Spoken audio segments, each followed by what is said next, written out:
quick rundown there of the intro and verse to the Jam's cover of the 1965 Wilson Pickett song In the Midnight Hour.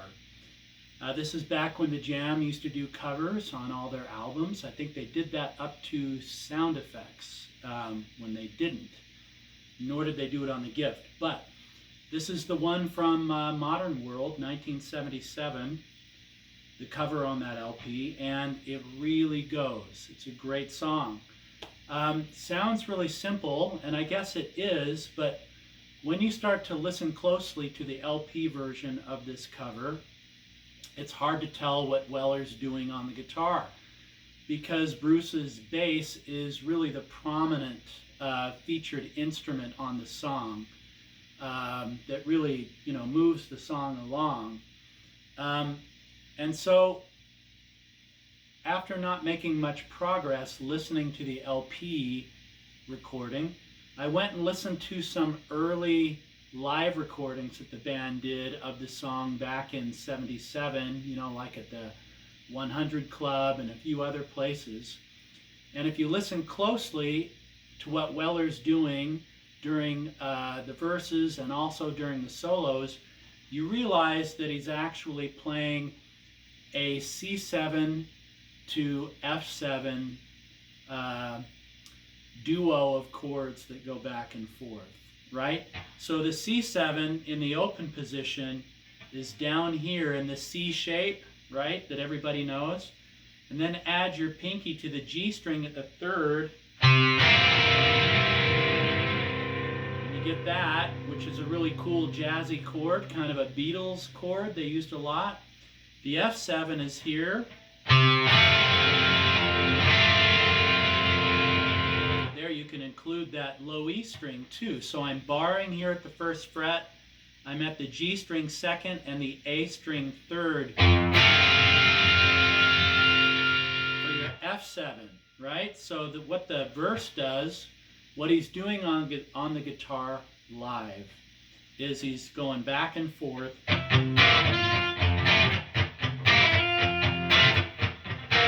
Right? That kind of thing.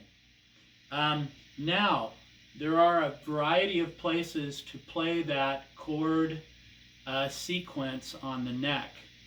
The highest place that he plays it is up here at the 13th fret in this shape. So what I'm doing here is I'm at the B string, 13th fret, D string, 14th, G string, 15, and A string, 15. Okay? So I'm in this kind of triangle shape with my three fingers here, and the index finger is on the B string 13.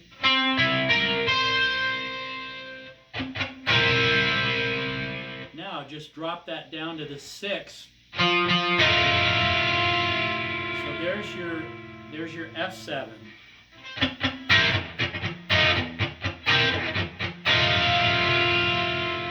Now, if you listen to the live recording at the 100 Club where they're playing this, when it comes time for the guitar break, the solo, Weller's he's opting for this high position. And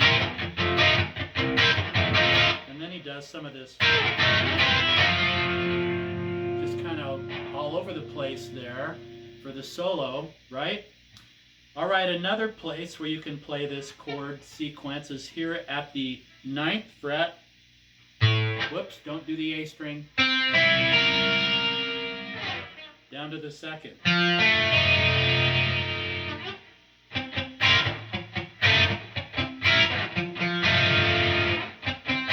So where I'm at there, 9th fret G string, 10th fret D string, 11th fret B string. And you only want to play those three strings. If you include the A, listen to this. You don't want that. So you have to be kind of disciplined there. But the place that I play this when I play the song is actually here at the 8th fret. Right? So I'm barring at the 8th, and then I'm at the 9th fret G string, 10th fret A string with the D string. You just let it all kind of ring open there.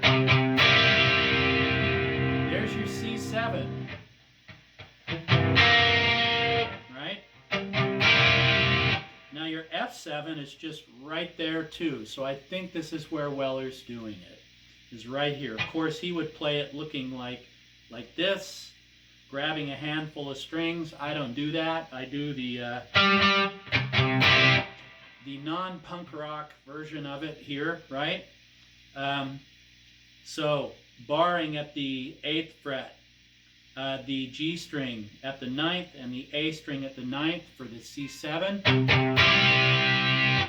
Then the F7 is just right here. Lift off your middle finger, and then D string 10th, B string 10th.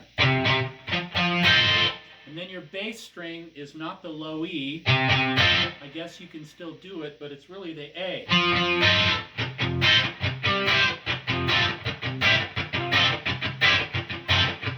You can see how quickly you can shift around there. Okay, so that's what it sounds like Weller's doing during the verse. Even on the album version, what they do there is they really turn down his guitar in favor of Bruce's bass line, right? But of course, during the chorus, Weller's guitar wails out, and all he's playing there are a couple of bar chords.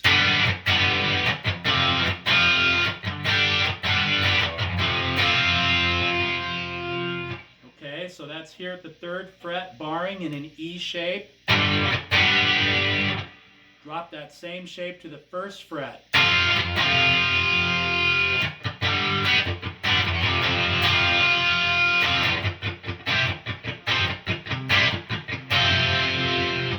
Then we have the signature run down the neck.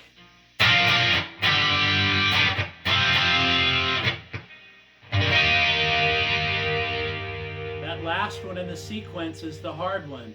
Okay, so what we do here is we start here at the 6th fret, barring in an E shape. Now drop it to the 3rd fret, same shape. Now to the 1st fret. So do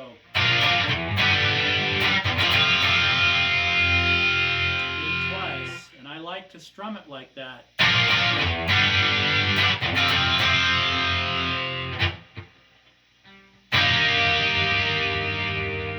There's the hard chord in the run right there that you're going to have to practice to nail it. Can't tell you how many times I've practiced that run and screwed up that chord. But that's what he's playing, right? So he's barring at the 3rd, and then he's putting his fingers, his remaining 3 fingers, in a C shape. So that's barring at the 3rd, the B string 4, the D string 5, and the A string 6. Now notice, that's the same chord right there. It'd be a lot easier if you could just do. Then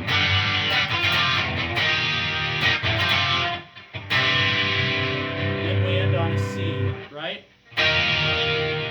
So he's just, now I'm just barring at the 6th, and then at the 8th fret in the A shape. It's roughly the equivalent of this.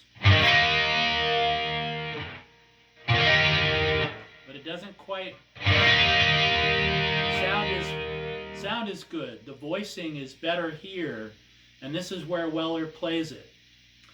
How do I know that? Because I ran onto an obscure YouTube video of a sound check where the band is just out there in the cold on some stage, and they're warming up, and Weller's just dinking around with Midnight Hour, and he's doing it more properly, Wilson Pickett-ish, right?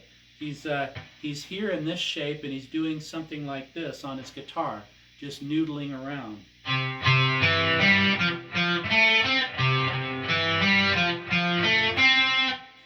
All what he's doing there is he's here at the 2nd fret D string, 3rd fret A string. And what we're going to do is we're going to play the A, D, and G strings.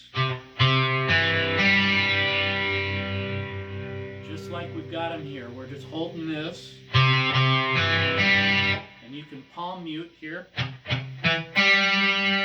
Then drop in your ring finger on the D string, 3rd fret. Now lift off your index finger, come up to the G string, 2nd fret. Now throw your pinky up to the G string, 5th. Do it over again.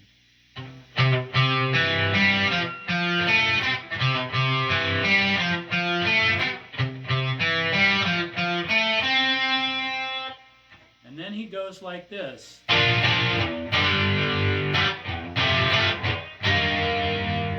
you can see him clearly go to that chord.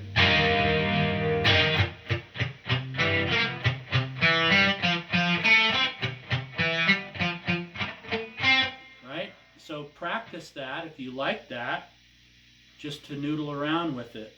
Now, Wilson Pickett, when he plays it, he goes from an E7 to an A7. Let's see, he's here. To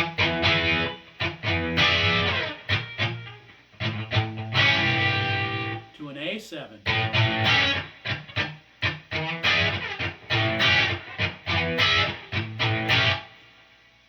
He plays it there because he's got a higher vocal range than Weller does, right? So Weller decided to change that to the, what do we say, the C7, F7, okay? So that's the song. Those are the parts of the song. String them together at about 100 miles an hour, and then you've got, you know, what the Jam are doing back in 1977 on this one. Okay, enjoy.